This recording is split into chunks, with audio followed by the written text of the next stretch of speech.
Hey everybody, my name's Jason. Today we're going to be installing the graphene coating on this Tesla Model S. To start off, I am going to detox the whole hood, make sure everything is clean and ready to go before I start to apply the graphene coating. When you're doing the detox, you want to make sure you get a full coverage of the whole hood. That way you're not missing any spots or any areas of the hood.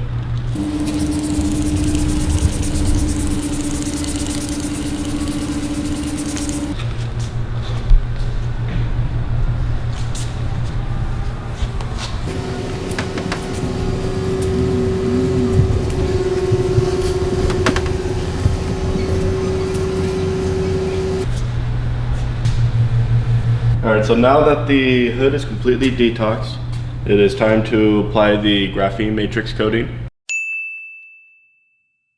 And before I even do anything, I like to shake up the bottle just to get everything ready to go. I usually do a pretty good shake. I will take an extra towel of mine just to clean off the top a little bit. And from there, grab my applicator and I'll do a couple dabs, kind of spread it in a little bit. And then the way I like to do my coating installs is I will start right in the middle, go straight down, and then go all the way around the edges. That way I have a nice baseline edge coat, and then I'll start to fill in the inside. And once I notice that I'm running out, I will apply more of the coating onto the applicator, and then repeat the process.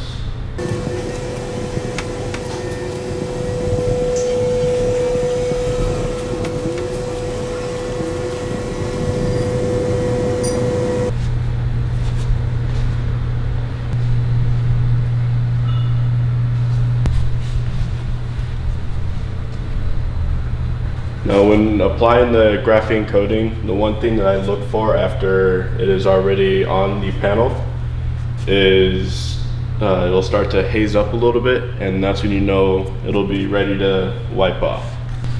So right now the panel is starting to haze up here and there, so looks like it's getting close to being ready to wipe off here in a couple seconds.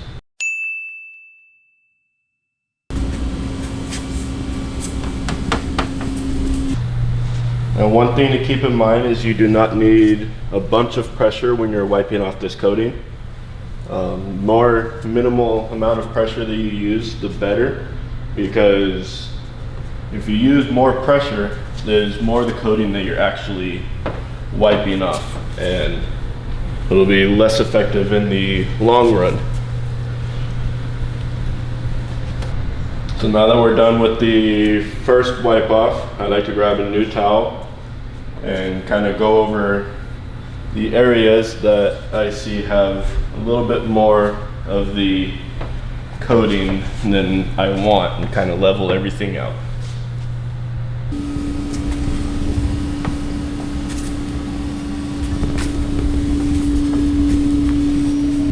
Now that I'm finished with that, I like to go over the car in different lights and different perspectives and see if I can find anything else or any other high spots in the coating.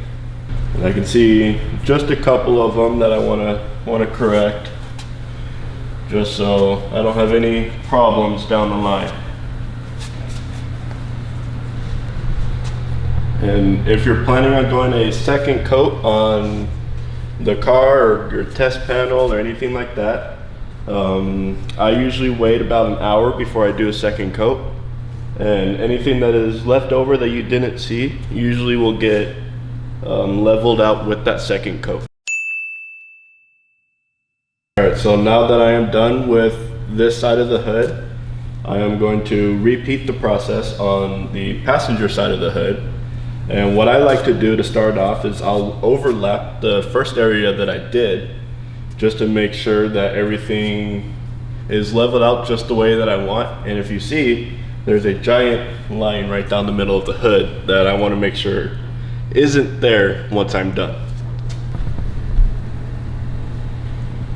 So what I'll do is I will start just past this line. That way I can level it down on this coat. So I'll repeat my process of going over the edges. That way I have my baseline, and then I'll start to fill in the insides again.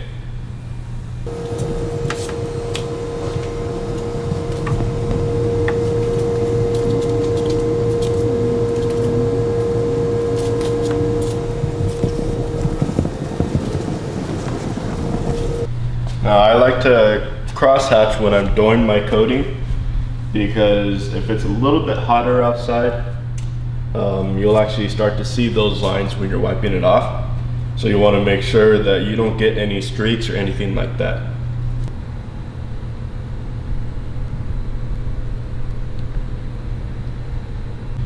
Alright, so now that I've given it time to kind of settle in and get that haziness across the whole panel, it's time to wipe it off.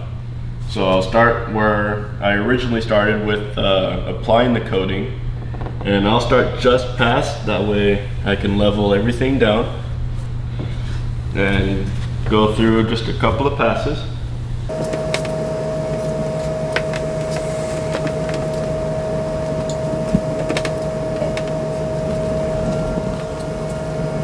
Now once you switch to your second towel is when you'll be able to really knock down this center line here and kind of get it to go into formation with the rest of the coating.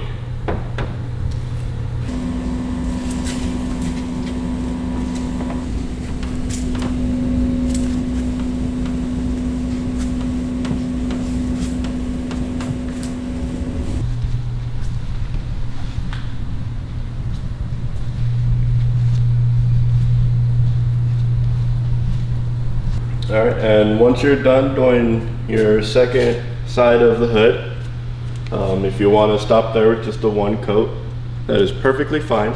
When I do my coatings, I usually do 2 coats just to thicken up the layer just a little bit. It'll add a little bit more protection, and it'll be a little bit more hydrophobic as well.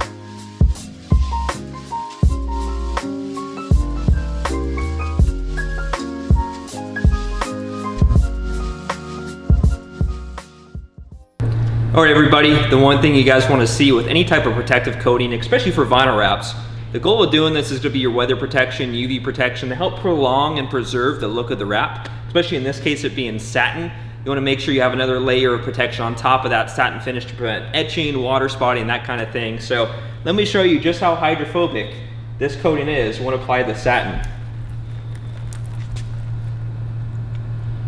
You can see the water just rolls right off.